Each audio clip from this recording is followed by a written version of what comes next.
दोस्तों नमस्कार, मैं प्रमोद कुमार समाज के ताने बाने पारिवारिक कहानियाँ सुनाता हूँ। वह कहानियाँ जो समाज और परिवार में खुशहाली ला सकें। तो दोस्तों आज की कहानी है मेरी बहू। रंजना, क्या कर रही हो? आपको चाय और बेसन का चीला बनाकर ला रही हूँ। जिंदगी भर यही करते रहना। क्या हो गया? तुम्हारी इतनी उम्र हो गई और तुम्हें कुछ होश भी है या तुम्हें सिर्फ घर के कामों की जिम्मेदारी है? कहाँ ध्यान रहता है तुम्हारा? सास बन चुकी हो लेकिन अकल ढेरे भर की नहीं है। तुम्हारी बहू बाहर क्या गुल खिला रही है, तुम्हें कुछ पता भी है? पंकज जी अपनी पत्नी रंजना पर चिल्लाते हुए बोले, जो उस समय कमरे में पंकज जी के लिए चाय और चीला लेकर आई हुई थी। चाय टेबल पर रखते हुए वो हैरानी से बोली, क्या हुआ जी, इतना गुस्सा क्यों कर रहे हो? क्या कर दिया बहू ने? अरे वो अपनी सहेली की शादी में गई है तो क्या नाचने के लिए गई है, इसलिए इजाजत दी उसे वहां जाने के लिए आपने?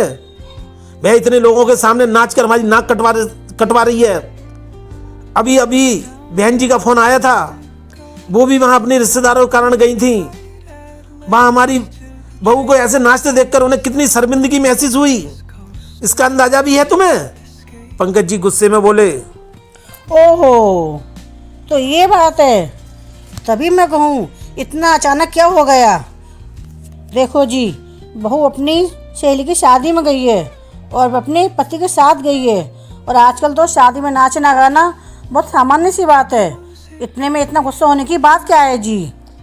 अरे वाह, कोई बात नहीं है। हमारे घर की कोई इज्जत ही नहीं है क्या? चार लोग देखेंगे तो क्या सोचेंगे? दीदी जीजाजी, अरे मेरे खुद के घर वाले वहाँ मौजूद हैं, दो एक हमारे पड़ोसी भी थे, वो लोग क्या सोचेंगे हमारे बारे में? पंकज जी गुस्सा होते हुए बोले। कोई कुछ सोचने वाला नहीं है, किसी को इतना समय नहीं है इन सब बातों को सोचने के लिए। और वैसे भी मेरी दीदी जिया जी, बेटे बहू सब यार दोस्तों के साथ खूब नाचते हैं, तो उन्हें दिखाई नहीं देता, और फिर बहू हमारी को नाचने को शौक है। रंजना ने बड़ी शांति से कहा, तो तुम्हारी बहू के शौक के पीछे अपनी नाक कटवा लूं? अरे सोचने वाला कोई कैसे नहीं है? क्या दीदी ऐसे ही फोन लगा रही थी? वो साफ साफ कह रही थी कि उन्हें बड़ा अजीब लगा बहू को ऐसे नाचते देखकर, बड़ी शर्मिंदगी महसूस हुई। अरे तुम भी तो शादियों में जाती थी, पर तुम क्या कभी ऐसी फुहड़ता दिखाई थी? पंकज जी ने अपना पक्ष रखते हुए बोला। मेरे शौक? ये सुनकर रंजना जी ने पंकज की तरफ देखा। ये कहने से पहले एक बार सोच कर तो देखो। मेरे शौक क्या तुम्हें पता भी है? तुमने मेरे सारे शौक को मार दिया इस डर से कि तुम्हारे घर वाले क्या कहेंगे, इन लोगों को बुरा न लग जाए।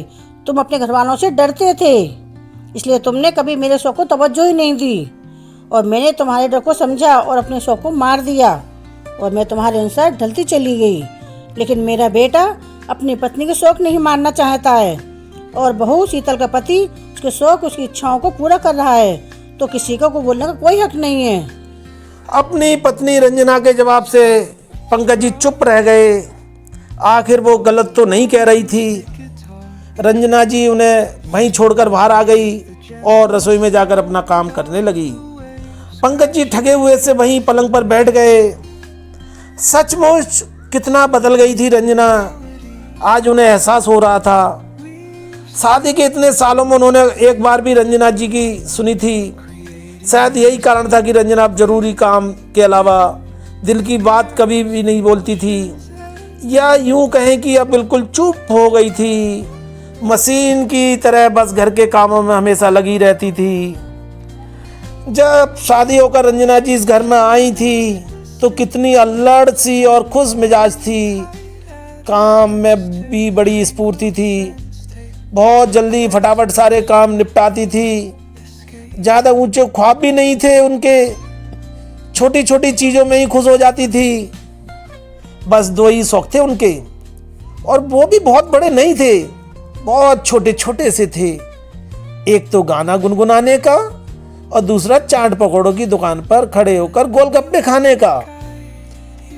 एक दिन वो अपने कमरे में अलमारी से कपड़े जमा कर रही थी दोपहर का वक्त था। सासू माँ और दोनों ननद अपने कमरे में आराम कर रही थी। अलमारी जमाते हुए रंजना जी भजन गुनगुना रही थी। उसी समय ननद पानी लेने बाहर आई और रंजना जी को गुनगुनाते देखकर बिगड़ गई। हमारे घर में गवैयों के लिए कोई जगह नहीं है, भले घर की बहुओं के ये लक्षण नहीं होते हैं। ये सुनकर रंजना ने कहा, पर दीदी मैं तो भजन गुनगुना रही हूँ, भगवान का नाम लेने में क्या समस्या है? उसके लिए भी एक वक्त निश्चित होता है, हर समय भजन नहीं गुनगुनाया जाता। और मुझसे जबान लड़ाने की जरूरत नहीं है, अपनी जबान पर लगाम लगा कर रखो, कहकर ननद ने दुत्कार दिया। उसके बाद रंजना चुप हो गई। शाम को जब पंकज जी घर पर आए तो दोनों माँ बेटी ने काफ़ी गुस्सा किया और पंकज जी को साफ साफ कह दिया, समझा लेना अपनी पत्नी को, हमारे सामने जबान चलाने की जरूरत नहीं है, बिना गाना गाए काम नहीं होता क्या उससे? तब पंकज जी ने रंजना को ही समझा दिया कि घर में किसी को भी गाना गुनगुनाना पसंद नहीं है, इसलिए आइंदा वो इस तरह की हरकतें ना करे। ऐसे ही एक बार रंजना जी पंकज जी और अपनी सासू माँ के साथ किसी रिश्तेदारी में शादी में गए थे। वहाँ गोलगप्पे भी थे। ये देखकर उनका मन मचल गया। वो भी गोलगप्पे खाने के लिए वहाँ जाकर स्टॉल पर खड़ी हो गई। मुश्किल से 2 गोलगप्पे ही खाए होंगे कि सासू माँ गुस्सा हो गई और वहीं पर जोर से बोली, बहू घर चलो। उनका इतना तेज बोलते ही सब लोग हैरानी से उनकी तरफ देखने लगे, जबकि रंजना जी अपना पल्ला सही करते हुए फटाफट दोना फेंक कर उनके पीछे आ गई। घर जाकर सासू माँ ने अच्छा खासा हंगामा खड़ा कर दिया। बहू तुझमें जरा सी भी शर्म है? कैसे बेशर्मों की तरह वहां मुंह फाड़ कर गोलगप्पे खा रही थी? थोड़ा हमारी इज्जत का भी ख्याल कर लिया कर। गोलगप्पे पर तो ऐसे टूटी जैसे हमारे घर में तो खाने को ही नहीं मिलता है। हमारे घर की बहुएं ये दोना पकड़कर बाहर खड़ी नहीं होती हैं। ये सब सुनकर रंजना जी की आंखों में आंसू आ गए। उसके बाद उन्होंने कभी भी बाहर गोलगप्पे नहीं खाए। हालांकि कई बार घर पर ही गोलगप्पे मंगाए जाते थे, पर उसमें भी सबसे आखिरी में बचा कुचा उनको मिलता था। धीरे धीरे उनका ये शौक भी कहाँ चला गया उन्हें पता ही नहीं चला। खैर थोड़ी देर बाद में उनकी ननद नंदोई भी आ गए घर में। उन्हें यहाँ देखकर पंकज तो हैरान थे, लेकिन रंजना जी को पता था कि ये तो होने वाला है। अब जरूरी है यहाँ बहू खिलाफ उसके ससुर के कान भरेंगी। ननद ने सोफे पर बैठते ही कहा, भैया क्या चल रहा है तुम्हारे घर में आजकल? थोड़ा बहू को कंट्रोल में रखो। यूं लोगों की शादियों में नाच रही थी कि मुझे तो देखते ही शर्म आ रही थी। तो दीदी आप देख क्यों रही थी? अचानक रंजना जी ने कहा। यह सुनकर उनकी ननद हैरान रह गई और बोली, वाह माँ के जाते ही कुछ ज्यादा ही रंग चढ़ गया है। पता है ना हमारे घर की बहुओं के बारे में? दीदी आपकी माँ ने अपनी बहू अर्थात मुझे जैसा रखना चाहा मैं वैसे रही, और बहू शीतल मेरी बहू है, मैं जैसा चाहूँगी वैसा रखूँगी। और वैसे भी आप मेरी बहू को देखने के बजाय अपनी बहू और बेटू को देखें, मैं अपनी बहू को खुद संभाल लूँगी।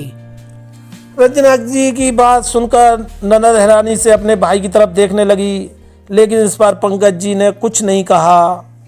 ननद को भी समझ में आ गया कि अब यहाँ दाल नहीं गलने वाली। पंकज जी को तो हमेशा रोका, लेकिन आज उनकी बहू को रोकने की बात हो रही थी, तो आखिर अपनी बहू के लिए वो खुद खड़ी हो गई। दोस्तों लोगों पर अपने घर की कहानी संभलती नहीं और दूसरे घरों में दखलंदाजी जरूर करेंगे। दोस्तों ध्यान रखें, ऐसा कोई भी बाहरी व्यक्ति आपके परिवार में दखलंदाजी करे तुरंत सचेत हो जाए। दोस्तों हम समाज के ताने बाने पर आधारित कहानी सुनाते हैं, जिससे हर परिवार खुशहाल रहे, जाने अनजाने में होने वाली नकारात्मक प्रभाव हमारे और हमारे परिवार पर ना पड़े। हमारी कहानियाँ जरूर शेयर करा करें, पता नहीं किसके जीवन में बदलाव आ जाए और हर परिवार में खुशहाली बनी रहे। उस पुण्य के भागीदार आप अवश्य बनेंगे। दोस्तों जरूरी नहीं है पुण्य रुपए खर्च करके मिले, किसी के जीवन में खुशहाली देकर मिलता है, ऐसा हमारे धर्मशास्त्रों में भी वर्णन है। अब अपने शुभचिंतकों को इस कहानी के अवश्य साझा कर दीजिए। जय श्री राम।